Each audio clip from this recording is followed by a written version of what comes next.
Hello, I'm Sheryl McCarthy. Welcome to One to One. According to a recent article in the Washington-based news outlet Politico, anxiety and depression is spiking among young people, and no one knows why.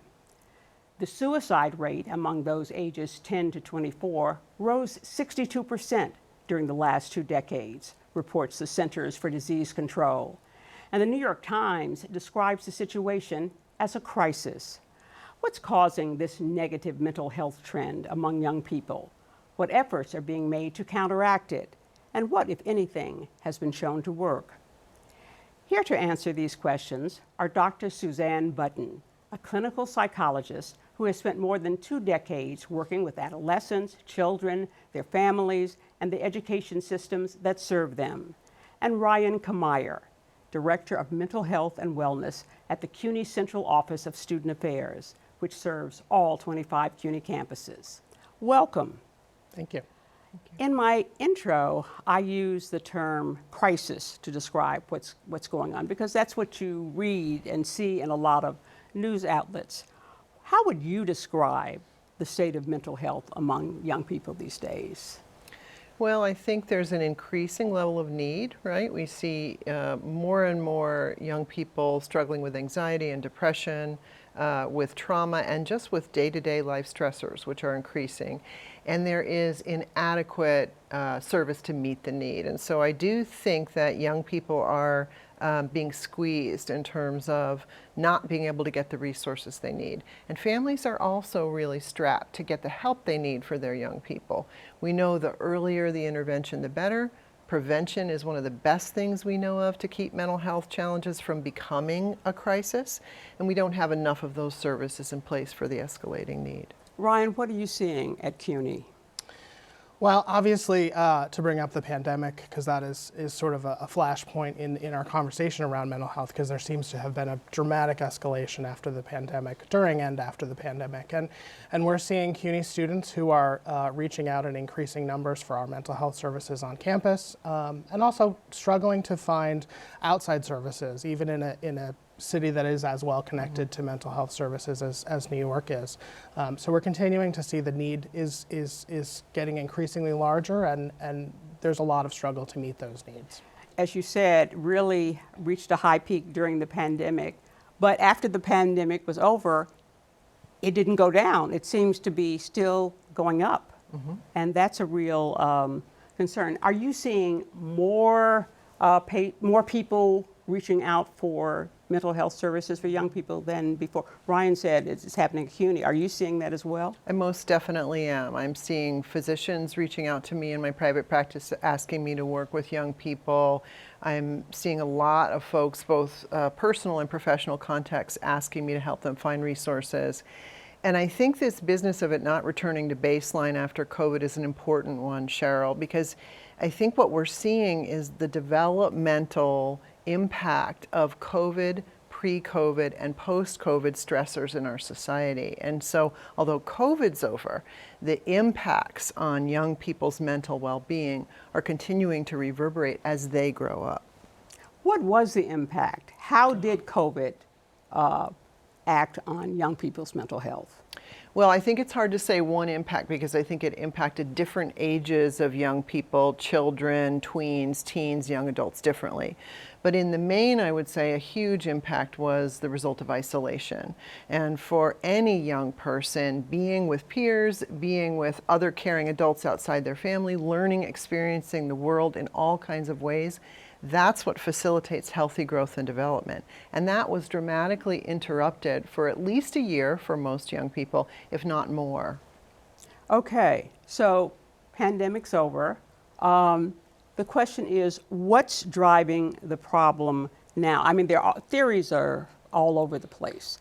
What are your theories or observations even about what is driving the problem now? I think there's a general sentiment at the end of the pandemic that is that we're going to go back to business as usual. This is a sort of blip, and we're going to continue with how our life was before COVID-19 hit.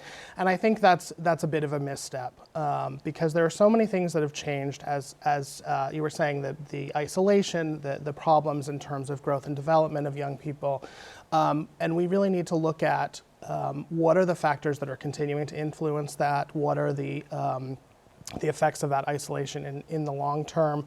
And how can we build a new normal in terms of how we're looking at mental health in young people and this crisis? Because it's clear that it's not just going to go away and go back to business as usual without some strong intervention on the part of clinicians and policymakers alike. Mm-hmm. One of the theories that you hear is driving this situation is social media. Of course, social media gets blamed for everything. So do you think that has some basis in reality? I wouldn't blame social media, but I would identify social media as a key player, right? For two reasons. One, it increases the tendency that young people have to stay inside, stay on their screens, and stay away from one-on-one, in-person, and group environments. But secondarily, the algorithms in social media concern me. I think that what happens when any young person is repeatedly fed more of what it is they're clicking on and consuming, we start to miss opportunities to build resilience, to show kids increasing complexity, to help them learn from experience. And although many kids say they have a lot of connections through social media, they're missing that social one-on-one time that helps them build a sense of self and a sense of connection to other people. And so I don't think we can blame social media, but I do think we have to start attending to its negative impacts and appreciating its positive impacts. One of the other theories, and I'm going to run these down with you, smartphones. Are they are they a contributor? The bane of every parent's existence. I would say they contribute in the sense that they are inherently addictive, right? And so if you read these articles about, right, executives in Silicon Valley don't let their kids have smartphones, and the reason for that is they really do hold developing attention very solidly, and they also prune the brain a little bit for shorter attention spans. Well, what that can actually do is make it a little harder to be successful in school, or a little harder to be successful in places where we need to pay attention. And so I think, again, not blamed, but part of a complex set of problems that's increasing mental health challenges. Ryan, one of the other theories I hear is that the political rancor that's going on in the country. Now, I know it's driving me nuts, but I don't know what effect that is having on college students or younger people. What do you think? Yeah, I mean, it's certainly having an effect. There's a lot of unrest in the world. College students are naturally responding to it, and I don't think the reaction is necessarily new. We've seen college students at that age of development, throughout history, who want to make change, want to identify who they are in the world, and identify how they would like the world around them to be. And change is not a bad thing, and the desire for that is not bad. And I think that there is. While not necessarily directly connected to mental health, I think the idea of the development of people emotionally, psychologically, and socially happens at the same time when they're going through very difficult things in the political atmosphere. I think they're so intertwined, it's hard to divorce them. And what's going on, well, nationally, internationally, can certainly make you more anxious, certainly make you more depressed about things, I would think. One interesting theory I read in an article in Politico about this subject is that one of the problems may be that we talk too much about the mental issues of young people, and that we sometimes construe the ordinary changes, mental changes that young people are going to go through, and we call those disorders. You have feelings about that? I think Suzanne? There's some truth to it. I think that I would say that almost every young person will experience at least one bout of anxiety or depression in their life as a result of something that's going on that's difficult in their life. And so to sort of identify that as a long-standing mental health challenge would be problematic. I think it's also a mixed bag, Sheryl, because talking about it a lot means young people can tell us about it when it happens. But then identifying it as something that's more calcified and intractable is a problem. We want to talk about these things as more normative, less disorder-based, and more something that happens, and here are the ways that you can cope with it. Yeah. The Politico article, the writer of the Politico article, interviewed almost 30 policymakers, care providers, and advocates, and did a survey of 1,400 health professionals, but found no answers to what's causing the spike in anxiety and depression among young people. So does that mean we need more research, more data? What does it mean? I think we certainly need more research and more data. I think we're at the early stages of trying to figure out not only what are the problems, what contribute, but how we can best react to them.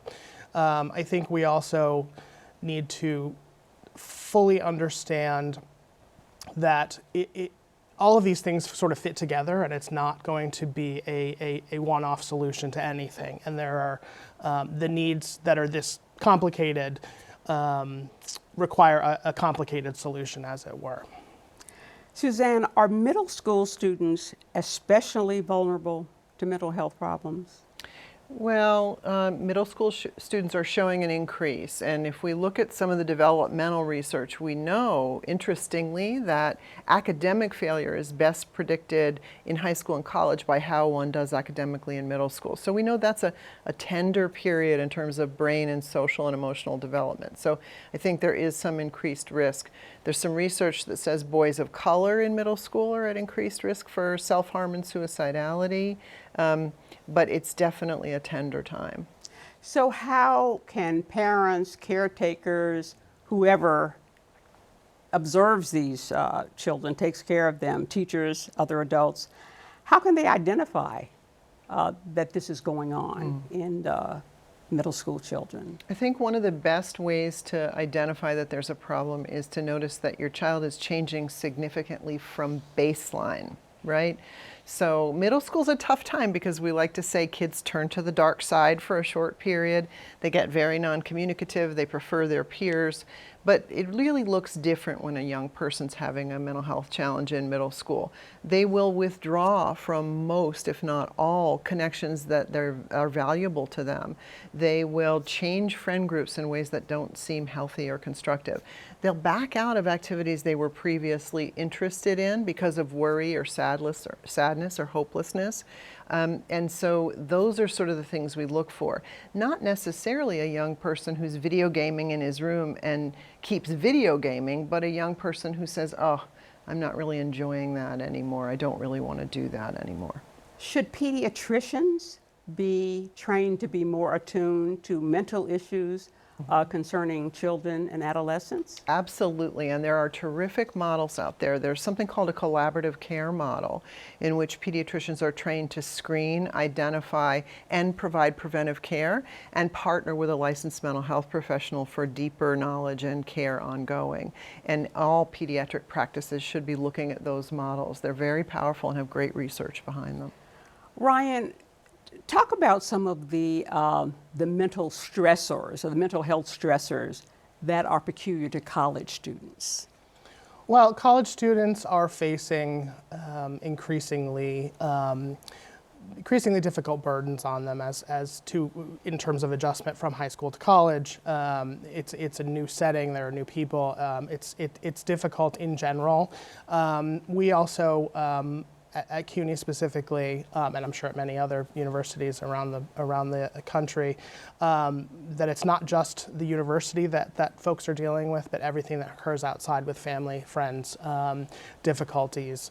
So I think that the issues are numerous, and we can't simply focus on mental health. One of the important things that we've been working on with our CUNY students is trying to understand what other services we can provide, what other supports we can provide, whether it's housing insecurity, food insecurity, et cetera.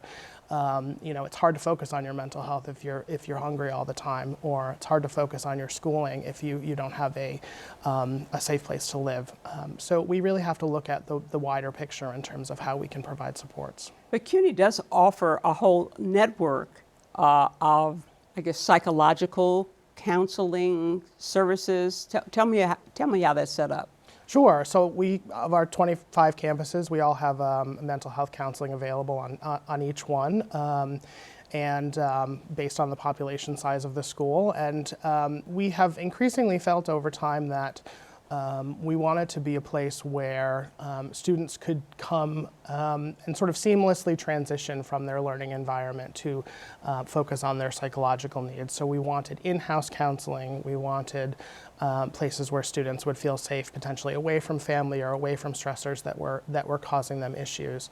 And you know, during the pandemic, we offered a lot of telehealth services, which we've continued because some students find that to be easier or more convenient to deal with. So is this with therapists or guidance counselors, or what kind of people were offering this? Sure. All of our clinical therapists, psychologists, and clinical social workers were offering those services, and academic advising as well also provided those services online. And some of that has continued as meeting the students where their needs are and what their preferences are. So if I'm a student and I really need, say, weekly therapy, can CUNY provide that? Absolutely. Okay. Yeah, absolutely. The counseling services are available to any student free of charge. The offices are located right on campus, and the services are available on the website. You can check where the offices are. We try to limit our wait lists, and we try to get as many students in as we can in order to serve students as quickly as possible. And also, if there are students that have needs that we're not able to focus on, we will help them to transition to an outside provider, because there are limitations to what our providers can do and handle in the counseling center environment. Suzanne, for younger people, once the issues have been identified that children are dealing with, what next?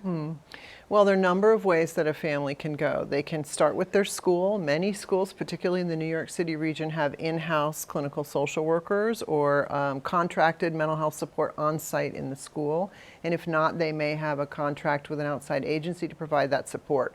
So definitely you can start with your school. If you're not comfortable starting with your school, that's okay. You can also start with your pediatric practice. And most often, pediatricians will have connections with resources, right? You also can try the 211 number if you want to try and get a referral directly without going through any other service system. But the important thing that parents should know, caregivers, guardians should know, is that if you really in your gut feel like something needs attention for your child, go ahead and trust your gut. You know, get somebody to take an outside look and talk to your child and see what's going on. But also don't be afraid to talk to your young person about what you see. I noticed that you haven't been going outside and playing with your friends lately. What's up? How you doing? You know, check in with your kid. I know that it is difficult these days for adults to have access to mental health therapy. So I would imagine that it might be even harder for children and younger people. And and certainly the cost factor could enter in. Do you see that as a real problem in terms of what kind of mental care system is available to young people when they need it? Yeah, the publicly funded systems, although they're trying hard to expand to meet the need, are not often or always adequate to meet the need. And so families and youth with fewer resources have a harder time getting services. There's a surge in online therapy for young people, and as Ryan said, often kids and teenagers prefer online care, not young kids, but older kids. And so families can go in that direction provided that they have insurance. Really interesting, though, the federal government has put a great deal of focus on funding mental health supports for schools. And so for families that are having a hard time accessing services, I strongly recommend that they start with a trusted person in their school. They can talk to a teacher that they trust, one of the administrators, a guidance counselor. They don't have to go straight to the school psychologist, but more and more we're seeing schools have sort of pots of resources and referrals that they can connect young people to. States, from what I've read, states and cities, even Congress, are grasping at straws, for how to address this issue. What are some of the things that they're doing? Has this been an issue for New York State in terms of its funding at CUNY, or I don't know, what do you see happening? I think that there's, the grasping at straws is a good metaphor, and I think that all of our political leaders have been very vocal about the fact that they want to conquer this problem, the mental health issues that are surfacing. It's a very difficult thing to do, and there's sort of never enough money and never enough resources to focus on it. So I think we have to be creative in terms of the policies that we make and in terms of the services that we offer to meet students where they are. There are a lot of services that we can offer on campus, as I said, the therapy services, but we also have online services that we offer. We have crisis services via text message. We have some mindfulness exercises at CUNY that are available for students. And I think that there's not necessarily a one-size-fits-all for this problem and for each student. And I think that the more varied resources, the better. Suzanne, who do you see doing a good job with this, with dealing with this? Who? Well, I have some hope in the focus on creating communities of caring in schools. I have a number of colleagues who have not-for-profits who are working in schools at different levels to try and create these preventative communities of caring, because what we often do is, and I think it's important, right, is we focus on providing services for those who've already developed fairly significant mental health challenges, but we catch more kids and we prevent severe challenges by creating strong communities of caring. And so what do you mean by that exactly? I mean teachers that are not overburdened and feel cared for themselves. I mean adequate supports for mental health providers in schools. I mean reflective supervision for administrators, teachers, and all of the staff in a school. So if a young person, for example, walks into a high school and the woman at the front desk is mean to that young person, that begins to build a sense that the young person can't trust the community that they're walking into. So what's it likely if I'm having a bad day and that woman has been mad at me because I'm late, that I'm going to say anything to her if I'm having a bad day? So it's creating a community where young people feel valued, heard, responded to, and safe, so that they can begin to deepen their sense of connection. And so if there is something bothering them, they have at least one or two trusted adults that they can go to. I see a lot of schools doing a good job with this, and I have colleagues, one in particular, Dr. Wenema Okoye. She runs a Healing Schools project. It's an NGO out of New Jersey. She's working all over the city and New Jersey to help teachers feel supported and cared for so that they can be more responsive to their students. Who's not doing a good job that you'd like to see doing better or doing something different? You're smiling. On the spot. Yes, that's an on-the-spot question. I think that who could do better are folks who see, take one example of something. We were talking about social media earlier and focusing only on social media. If you say social media is bad, we have to cancel it, it's awful, or focusing only on one particular problem. I think it's too complex an issue for again, a one-size-fits-all. And if you blame and put all of the resources into one area, I think you're going to miss so many of those folks. You've got 1 minute each to talk about what you want people to carry away from this show. I want to piggyback on something Ryan just said, I think that we have great across the aisle support for mental health services for kids. Nobody in this country wants to see kids continue to experience mental health challenges. We don't always connect, however, negative discourse, polarization, the lack of caring and connection in our society with the impact on young people. So what I would like people to take away from this is thinking about the ways that they speak, post, write, talk, comport themselves as something that actually can put caring into the communities in which they live or drain caring from the communities in which they live. And that actually, that's the most powerful thing we can do for the kids in our communities, is begin to comport ourselves in a more compassionate and caring way across the board. Ryan? And I think what's important for me is, as I look at communities and I think about the CUNY community a lot and communities outside, I think it's important for people to recognize the liabilities that people are having, and your position may be in the financial aid office, or your position may be as a small business owner, but I think that we're all responsible to recognize and identify when people need support, and I think that there are some opportunities that we can all take, and there are some programs that we can all look at and search out online that help us to respond to these issues, because they are difficult. Sometimes they can be frightening to deal with, but I think if we recognize that people around us do need this kind of support, even if you may not provide it directly, you may be able to help them get into the support that they desperately need. Well, it's certainly a complex array of things that are contributing to this. Somebody even said climate change. We have to do something about climate change, and that'll make young people less anxious and depressed. But it's a complex problem, and I hope more people are going, like, programs like this and the articles you see in the newspaper and places like Politico are going to give it a lot more attention and actually try to do something about it, come up with some solutions. So we're out of time. I'd like to thank Dr. Suzanne Button, a clinical psychologist in private practice in Dutchess County, and Ryan Camire, Director of Mental Health and Wellness at the CUNY Central Office of Student Affairs, for joining me today. To learn about our upcoming shows, you can follow us on X, formerly known as Twitter, at 121 CUNY TV. For the City University of New York and 121, I'm Sheryl McCarthy.